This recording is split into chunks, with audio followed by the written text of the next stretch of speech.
tabintan waxaynu ku qaadaa dhigaynaa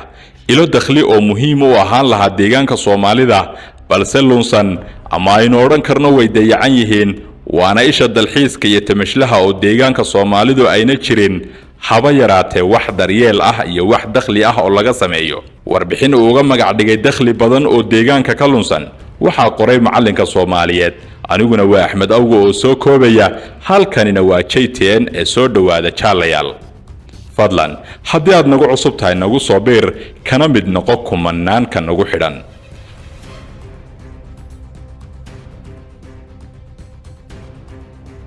laba bilood ka hor xafiiska dalxiiska Oromiya wuxuu sheegay inay 6 bilood ka soo xareeyeen dakhli gaadhaya 29 bilyan oo bir sanadkii dakhli gaadhaya 58 bilyan oo bir ayay ka helaan dalxiiska kaliya deegaanka Oromiya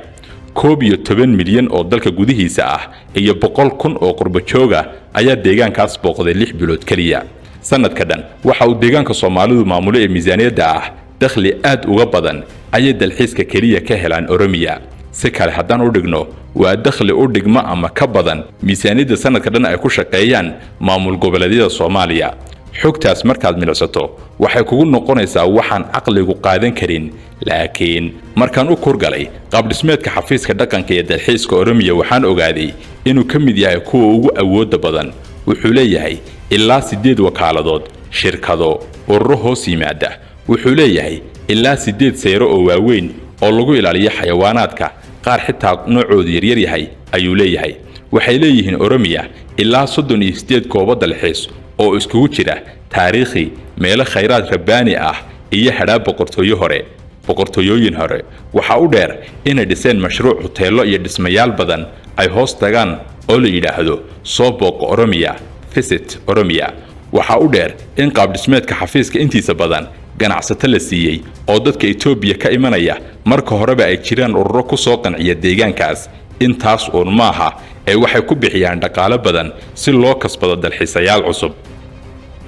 inaga deegaanka Soomaalida oo dakhliga xoolo dhaqatoon ka raadiya wad arki waxaad kaloo arki iyagoo waqti ku bixinaya sidii dakhli cusub loo soo xareyn lahaa laakiin marnaba qaab cilmiyeed looma wajaho ilaha dakhli ee dalxiiska deegaanka Soomaalida tusaale ahaan goobta biyaha Araabi Itoobiya oo dhan 4 nooc ayaa ku taala biyo kulul iyo qandac wada socda ayaa ka soo baxa waxay leedahay goobo badan oo daawo loo tagi karo haddii goobta noocaas ah hoteelo iyo mashaariic kale laga dhiso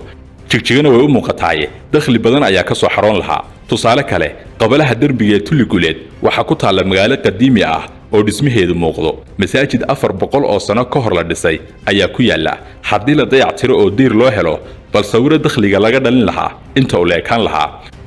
goobta taariikhiga diimiga ah ee Qulunqul biyaha rabbaaniga ah ee Alkari daartii sayidka buurta qarri jaqood seeraha mooyaale seeraha baabili darbiga 600 ee sano jira ee Nagob ku yaala dhammaan goobahaas iyo kuwa kaleba dhaqaale ayaynu ka soo xareyn lahayn haddii miisaaniyad loo qabto oo ololaha warbaahinta ee Oromiya ay visit Oromiya ugu magac dartay oo kale loo bixiyo waa hubaal dakhliga deegaanku uu laba jibaarmi karaa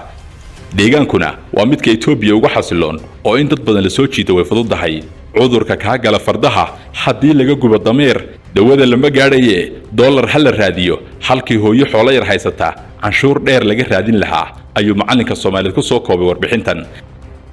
xaqiiqadu waxay tahay inuu jiro gaabiskaas iyo kacagajid xoogan oo marar badan odhanayso armaan looba soconin tayeynta horumarinta iyo wax nacfi leh iyo dakhli oo muhiim ah laga dhalin lahaa dalxiiska iyo taariikhaha deegaanka Soomaalida yaala adiga muuqan daawanaya aan ku weydiiyay imiso goobo dalxiis ayaad garanaysaa gudaha deegaanka Soomaalida oo haddii loo hagar bixi lahaa lagu tanaadi lahaa caqabada inaga hortaaganse ka faa'iideynta dalxiiska deegaanka Soomaalida maxay ay kula tahay